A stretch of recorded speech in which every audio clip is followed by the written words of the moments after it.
Great.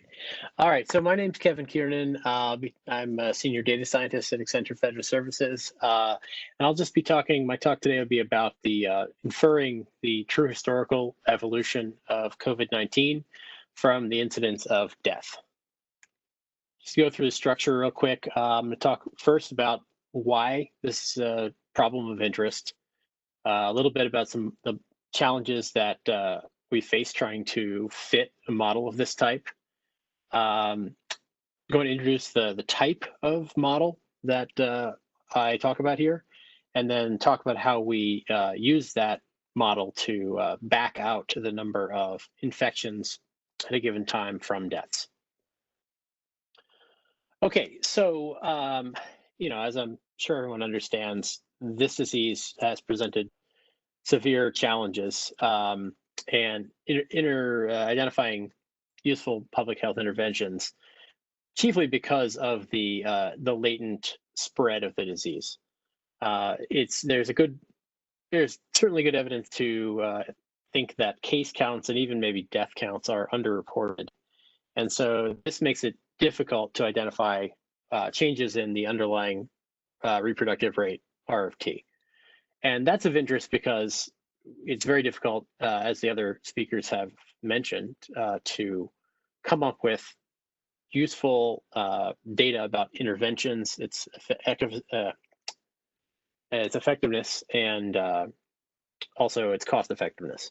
So, without adjusted case and death counts, measuring this is very difficult, and we're kind of groping blindly. Hold on. Just realized I wasn't presenting. Okay, so one of the mechanistic ways of modeling this type of outbreak is with a Markov SEIRD model, a stochastic epidemic model. And I believe many of you are probably already going to be familiar with this type of model, so I won't belabor the definition of it, other than to say that there is a transition matrix as you'll see on the right here, that can define each compartment in terms of a series of coefficients. These are the spread rate, the serial interval of the disease, the death rate, and a few others. Okay, and so the problem with this is that it's very difficult to instantiate a model that gives useful results. The beginning of a latent outbreak is, of course, hard to model because you don't know how many people are exposed, infected, and so on.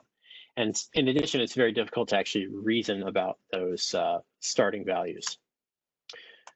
I've actually sort of already begun talking about this, but you can see on the left here an early example of trying to fit a model of this type.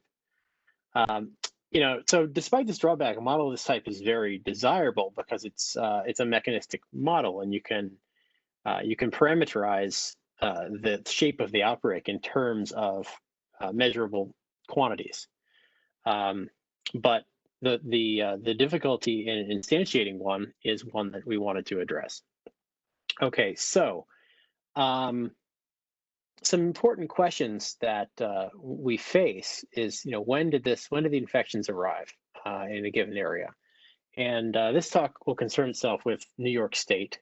This is, at the time we began working on this research, one of the most acute outbreaks in the world, and so it made sense to focus there.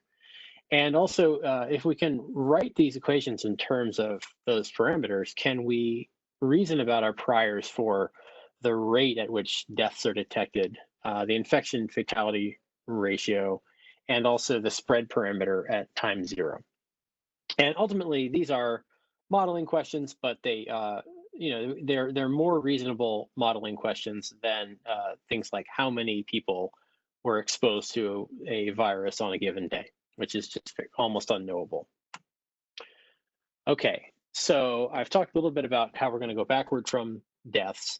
And this is sort of a look at how that works in this context. It's a phenomenon called the linear noise approximation, and we've kind of informally dubbed it the backing out approach.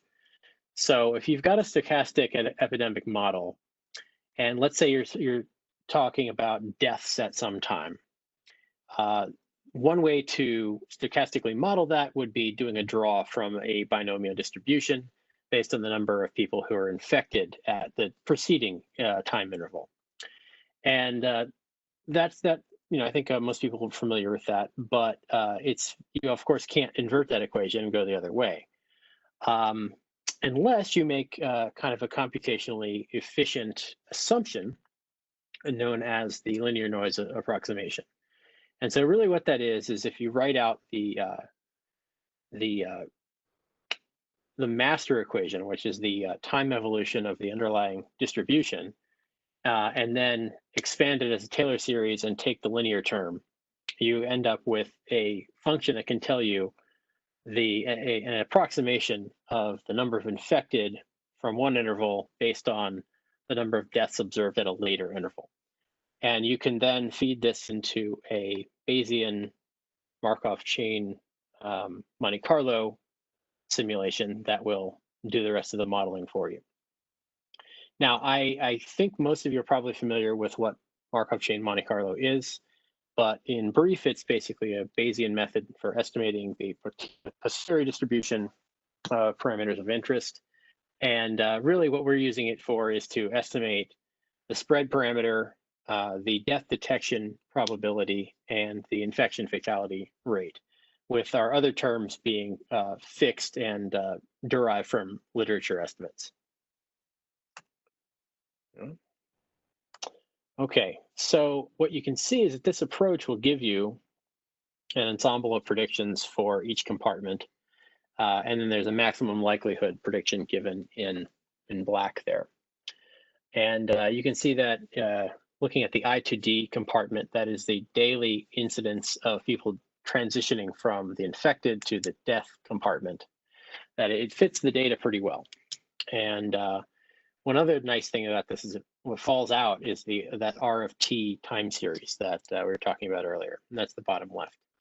So you can see that stays from about 1.7 to 7.1 until it peaks, and that peak occurs on March 22nd, which is the same day that New York issued stay-at-home order. So that's one nice kind of point of validation for this approach.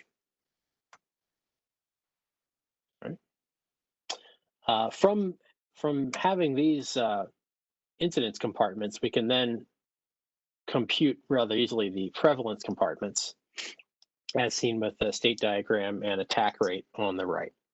And one other validating fact that kind of falls out of this is if you look at the attack rate for the virus, so the number of people who have had it as a share of the population in New York, this model says that it thinks about 10.8% of New York would have had it by May 2nd.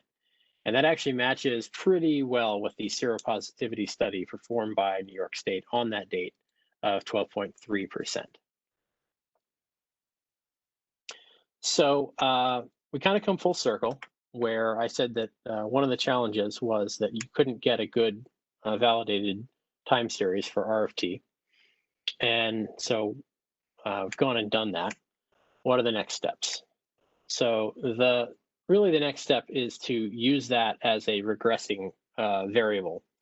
So if you're trying to investigate the effectiveness of an intervention, it helps to have a good baseline of what RFT was on a given date, and you can then apply most of the more kind of standard out of the box statistical techniques to that time series. So one of the nice things is you could do a more deterministic Markov model based on ordinary differential equations and the coefficients that we've measured here.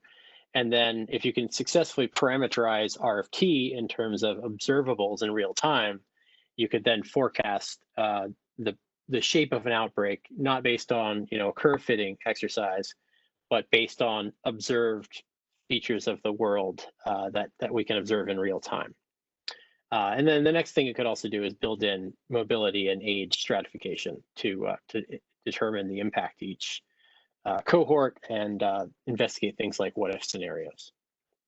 So I know I kind of rushed through that, but that was in the interest of fielding a few questions. So I'd be happy to yield for those at this time.